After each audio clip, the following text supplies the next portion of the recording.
Livro Herdeiros do Novo Mundo, de André Luiz Ruiz, pelo Espírito Lúcius, capítulo 11, Geralda.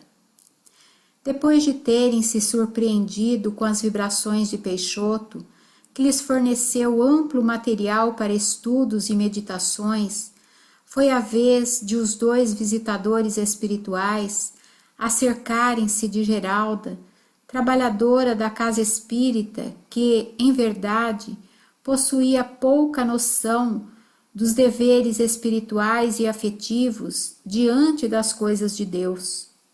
Não era trabalhadora da mediunidade ostensiva, mas servia em diversas áreas da instituição como voluntária para os trabalhos gerais e para algumas reuniões mediúnicas como doadora de energias. Jovem e bem disposta, carregava bem escondidos diversos emocionais. Diferentemente de Peixoto, Geralda não tinha preocupações com dinheiro, investimentos e influências materiais sobre seus amigos. Iludida com o mundo, acreditava que poderia conciliar os dois estilos de vida, vivendo com os pés em duas canoas. Dentro do centro espírita, sua conduta parecia a de uma pessoa normal, realizando as tarefas que lhe cabiam.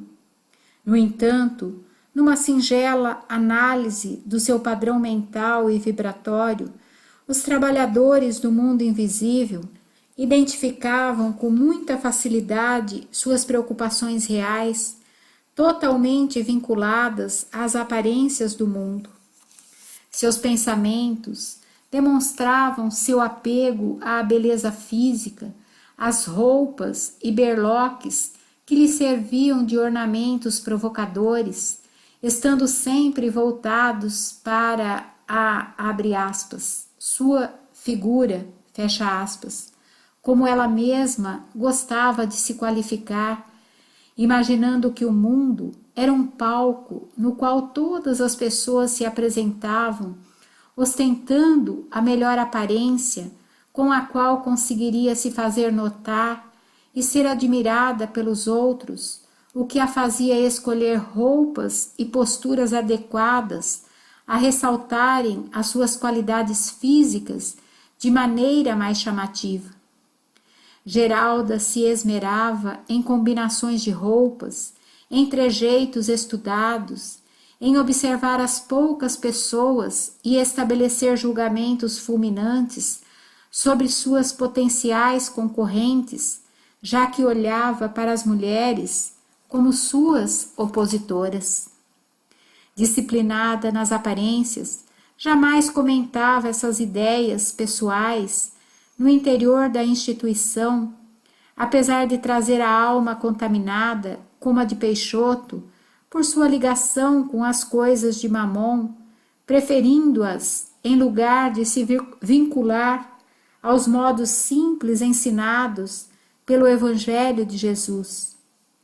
Visitando sua casa, Jerônimo e Adelino puderam acompanhar suas rotinas e visualizar seus pensamentos mais secretos. Hoje é dia de reunião. Será que o Aloísio estará lá? Ah, que pedaço de rapaz! Disseram que é noivo. Seguia pensando Geralda consigo própria, sem imaginar que estava sendo estudada por amigos espirituais. Que me importa isso? Quanta gente não mudou de ideia na última hora? Não é mesmo, Geralda? Não posso perder a oportunidade de me mostrar um pouquinho para o olhar curioso do pretendido. Homem é sempre homem. Jerônimo e Adelino se entreolhavam, compreendendo num relance quais eram as intenções mais profundas da, abre aspas, trabalhadora de Jesus, fecha aspas. Procurando ajudá-la na modificação de seus pensamentos, Adelino acercou-se e cochichou em seus ouvidos espirituais. Geralda, é preciso elevar o pensamento e purificar nossas intenções. Aloísio é um trabalhador dedicado que está lutando contra suas próprias fraquezas e emoções desajustadas. Não é adequado que você se torne pedra de tropeço no caminho de nosso irmão. Recebendo o impacto daquelas palavras de alerta, ao invés de assimilá-las como devia ou seria adequado supor, Geralda logo emendou: só tenho que tomar cuidado com o senhor Jurandir. O homem vive me observando e já me chamou a atenção 2 vezes, apontando minhas roupas como inadequadas para o trabalho. Está me marcando e por isso não posso dar moleza. O homem é velho, mas tem um olho que só ele fiscaliza tudo. Tenho que continuar tecendo minha teiazinha para atrair o, abre aspas, pedação, fecha aspas. Sei que Aloísio gosta de pernas. Já o vi observando, com seus olhares compridos, várias moças que chegaram para a reunião. Hoje darei um jeito de conferir o interesse dele pelas minhas. Vou usar um vestido comprido, mas vou dar um jeito de subi-la um pouco para ver até onde ele se controla. Só tenho que tomar cuidado com o senhor Jurandir. De nada adiantaram as advertências dos amigos invisíveis que desejavam renovar-lhe os pensamentos, soprando um pouco de respeito e responsabilidade em sua consciência doidivanas. Geralda não assimilava nada que contrariasse a sua intenção de encontrar um companheiro, já que sua dor mais aguda era a de todas as suas amigas terem conseguido constituir família junto de companheiros, enquanto ela, solteira, amargava o título de, abre aspas, encalhada, fecha aspas, estando na última posição na fila do altar, o que feria o seu orgulho de mulher, além de aumentar a inveja da felicidade afetiva dos outros. Não imaginava que sua situação era acompanhada de perto não apenas por Jerônimo e Adelino, mas igualmente por diversos espíritos que, em outra existência, haviam sido afetivamente ludibriados pela conduta traiçoeira e falsa da moça. Astuta cultivadora do prazer, a hoje trabalhadora espírita, havia sido perversa comerciante das emoções a serviço de antiga corte espanhola no século XVIII, arrebatando os homens para obter de informações importantes ou simplesmente para esbanjar sua beleza sobre a das outras mulheres, o que lhe garantiria a vitória na competição pelos melhores partidos de seu tempo, da mesma forma que o ódio das mulheres de seu ambiente social. Semeando sua trajetória com espinhos e lágrimas, ódios e destruições, granjeou incalculável número de perseguidores e, premida pelo avantajado volume de débitos, solicitara uma nova chance de regressar ao mundo através do renascimento em condições de resgatar seus antigos equívocos. Requereu a nova experiência para que fosse fustigada pela beleza física e resistisse às tentações de mergulhar nas mesmas condutas perigosas do passado. Agora seria chamada à disciplina afetiva através da renúncia da vida familiar, a mesma que não soube respeitar e proteger em decorrência dos inúmeros casamentos que arruinou no passado.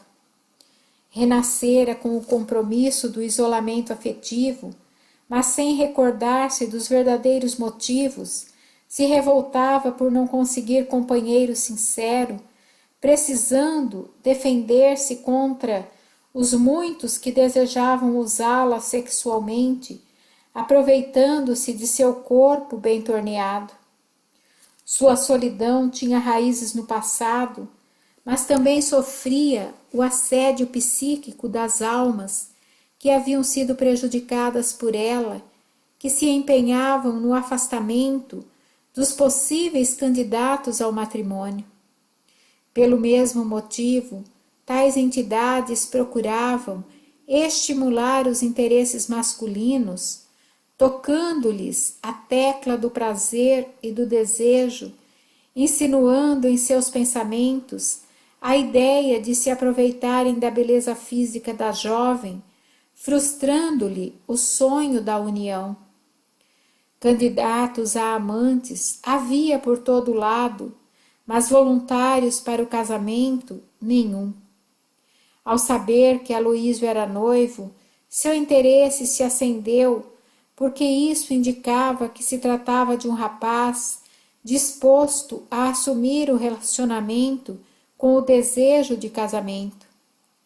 Mas o que era pior em Geralda, na visão dos amigos espirituais, era o fato de que ela não estava aproveitando as lições espirituais que escutava para melhorar-se, nem para aperfeiçoar a qualidade de sua doação no trabalho do bem, através dos quais auxiliaria os perseguidores com seus bons exemplos e os evangelizaria para que abdicassem do desejo de vingança. Tanto ela se transformaria, quanto ajudaria seus inimigos a modificarem seus intentos vingadores. Não obstante tais condições favoráveis, a jovem malbaratava sucessivas oportunidades, perdidas em pensamentos inadequados, que faziam ainda mais forte o antagonismo e o desejo de revide de seus perseguidores. Geralda não se alterava pelos padrões do Evangelho, andava com amigas levianas, a quem criticava pelas costas logo depois de vê-las distantes, no intuito de denegrir toda e qualquer mulher a quem continuava vendo como adversárias. Odiava a concorrência e via em cada uma um perigo em potencial. Sua alma, infelizmente, era um poço de podridão em pensamentos e sentimentos, totalmente distanciada das realidades sinceras do trabalho do bem. Apesar disso, imaginava-se muito bem escondida e camuflada na conduta aparentemente séria que mantinha nas horas dedicadas ao trabalho do Cristo no interior da instituição religiosa. Fora dela, seguia espancando seus irmãos de humanidade, acreditando que o patrão jamais chegaria e nunca lhe pediria contas. Jerônimo e Adelino permaneceram com ela durante todas as horas que antecediam a sua chegada ao centro espírita. Geralda pensava, como o fazem muitos trabalhadores despreparados, que estaria realmente a serviço do bem somente quando chegasse ao centro espírita para a reunião da noite. Por isso, nenhuma oração, nenhum preparo prévio para as tarefas que a esperavam, nem o esforço de se sintonizar com os amigos espirituais, que certamente se acercariam dela como doadora de fluidos bem antes do início da tarefa. Por sua invigilância, não foi possível aos amigos espirituais protegê-la do assédio volumoso de entidades inferiores que a envolviam, manipulando suas ilusões e infundindo-lhe ainda mais fogo na excitação da conquista do rapaz comprometido. Seu pensamento vagava ao léu, sempre ao sabor das imagens mentais que as entidades perseguidoras projetavam, fustigando a sua carência afetiva com as promessas de ventura conjugal. Geralda viajava na esperança de felicidade ao lado de um príncipe, sem atentar para as responsabilidades de equilíbrio e perseverança no bem. Chegava ao centro espírita como uma obsidiada comum, inconsciente de que era tão ou mais necessitada do que as pessoas que recorriam às orações da instituição ou do que as próprias entidades que a acompanhavam e lá mesmo seriam ajudadas. Ribeiro conhecia seus problemas pessoais em decorrência de sua história de vida e das características de sua personalidade esvoaçante e sonhadora, e como dirigente espiritual, compreendia seus motivos e tentava ajudá-la. No entanto, não possuía maneira mais eficaz de despertá-la do que permitir que ela escutasse esses mesmos espíritos que a perseguiam, que, usando da boca de outros médiuns, poderia dar testemunhos vivos para o seu aprendizado pessoal. Sentir as sensações desagradáveis que a acompanhavam, bem como escutar as acusações diretas e saber que tais espíritos se afinizavam com suas condutas, poderia ser a vacina que promoveria a sua melhora. Ribeiro também sabia que no seu grau de desequilíbrio, Geralda caminhava perigosamente no rumo do desajuste e da fuga do dever, o que redundaria no seu natural afastamento dos trabalhos espirituais, a não ser que aceitasse permanecer como doente em tratamento, afastada das tarefas diretas da instituição, até que se reencontrasse, modificando o padrão de seus pensamentos e intenções. Ribeiro jogava as últimas cartadas no, abre aspas, caso Geralda, fecha aspas, procurando trazer a pobre moça à realidade para favorecer-lhe a recuperação do discernimento. Quem sabe mais tarde, com o amparo do mundo espiritual e depois de afastadas as entidades perseguidoras, empregando renúncia e resignação humildes, conseguisse angariar mérito adequado à constituição de uma família ao lado de um amor de verdade. Por enquanto, esse direito ainda não havia sido conquistado, porque a Geralda de hoje era muito pouco diferente da Isabel que havia sido na Espanha do século XVIII. Geralda chegou ao centro espírita sem imaginar que todos os espíritos amigos sabiam de seus planos ardilosos, visando os objetivos destruidores da felicidade alheia, tendo tentado disfarçar suas intenções sob roupas discretas. Estava pronta para o jogo, esperando a hora de começar a dar as cartas.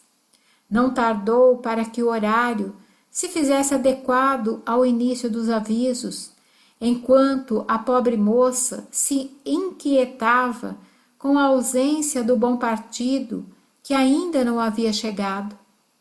Os avisos prosseguiam e nada de Aloísio aparecer. Desculpando-se com a necessidade de ir ao toalete, Geralda saiu de seu lugar para conferir melhor os que estavam sentados no salão público da instituição. Depois da palestra da noite, os trabalhadores se encaminhariam às tarefas diversas, dispersando-se o público, cada qual em direção às classes de estudo ou a serviço do passe magnético.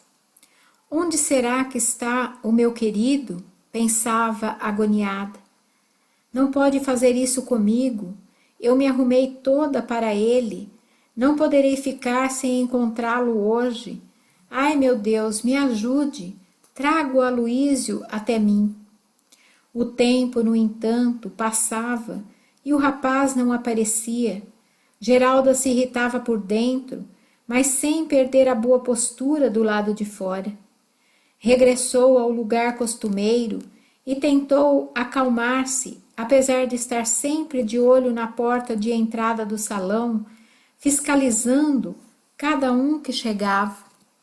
Poucos instantes antes de fecharem a porta de entrada, como costumava acontecer nas noites de trabalhos públicos, a aflição de Geralda se dissipou e um brilho estelar brotou de seus olhos.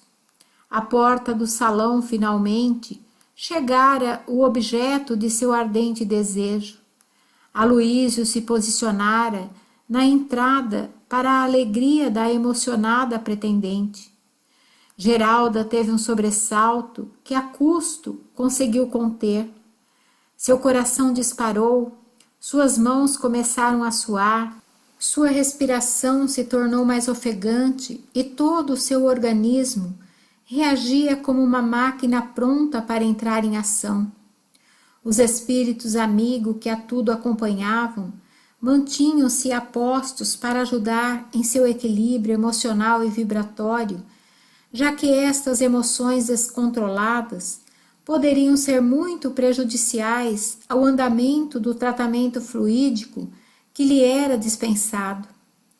Adelino e Jerônimo se somaram à equipe de trabalhadores espirituais naquela noite, acomodando o grande contingente de espíritos infelizes e revoltados que acompanhavam a jovem.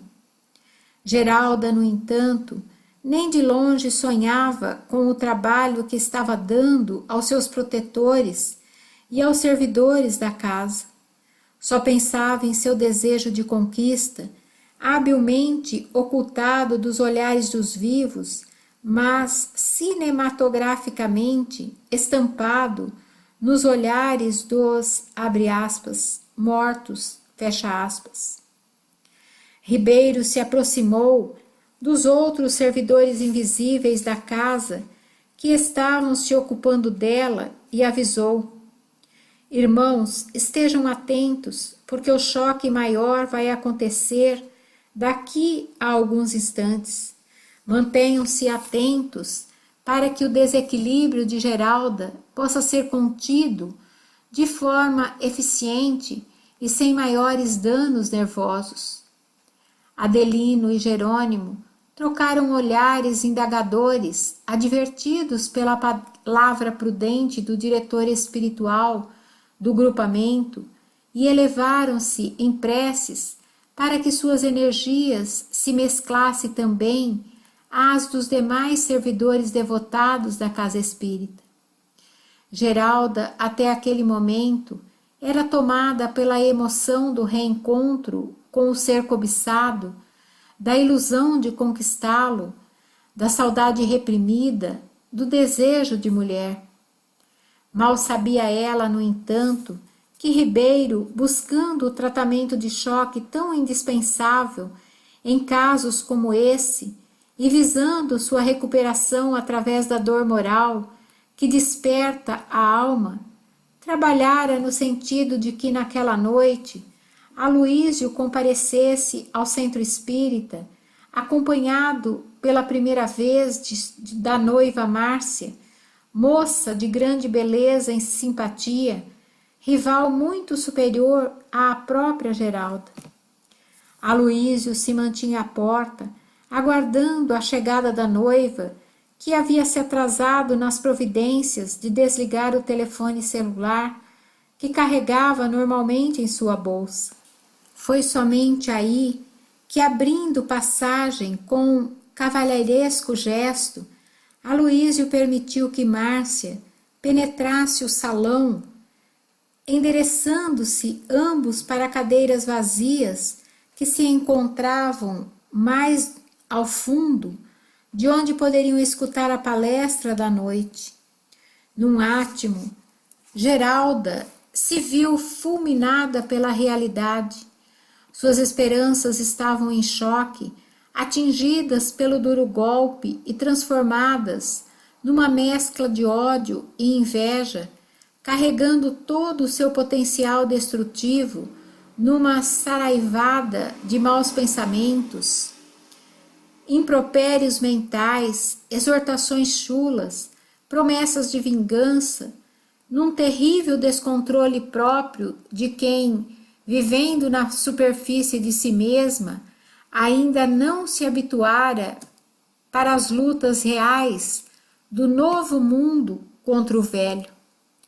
As tormentas vibratórias repercutiam à sua volta como uma tempestade elétrica que as entidades amigas, a muito custo, conseguiam neutralizar, procurando diminuir os danos à própria médium e à delicada tessitura de sua sensibilidade. Geralda não sabia se odiava o rapaz ou a moça, ou os dois ao mesmo tempo, se desistia da aventura de conquista pelo balde de água fria que recebera ou se, estimulada por ele, ainda mais se obstinava na luta como desafio para seu ego feminino. Destruir a noiva, tomar-lhe o rapaz, caluniá-la anonimamente, inventar mentiras a seu respeito, fazer-se de amiga para penetrar-lhe a intimidade e recolher informações para melhor planejar seus futuros passos, tudo isso passava pela cabeça da infeliz mulher. Sabia-se em desvantagem diante de Márcia, mas isso só aumentava o desafio de conseguir frustrar aquele relacionamento, provocando o interesse de Aloísio, mesmo que para isso usasse os instrumentos de sedução que ela tão bem conhecia, por já fazerem parte de sua personalidade de outras vidas. Todas estas ideias eram a matéria-prima de suas cogitações desesperadas. E numa mistura de raiva e decepção, frustração e tristeza, humilhação e cansaço, Geralda entregou-se às lágrimas, enquanto o palestrante falava sobre o tema da noite. Chorou em silêncio durante boa parte da exortação da Boa Nova. Terminada a reunião, Aloísio, a noiva e os demais frequentadores saíram em silêncio, permanecendo no recinto apenas os trabalhadores do serviço mediúnico. Observando-lhe o estado abalado, Jurandir, o dirigente encarnado da instituição, acercou-se dela, perguntando se estava em condições de ser útil naquela noite. Foi quando, demonstrando todo o despreparo para encarar a si mesma, diante das indispensáveis transformações, continuando a preocupar-se apenas com as aparências, saiu-se com esta: "Não se preocupe comigo, senhor Jurandir." Emocionei-me muito com as palavras do orador da noite, que me tocaram profundamente a alma. Mal supunha o dirigente que Geralda não saberia dizer nem mesmo qual havia sido o tema da palestra.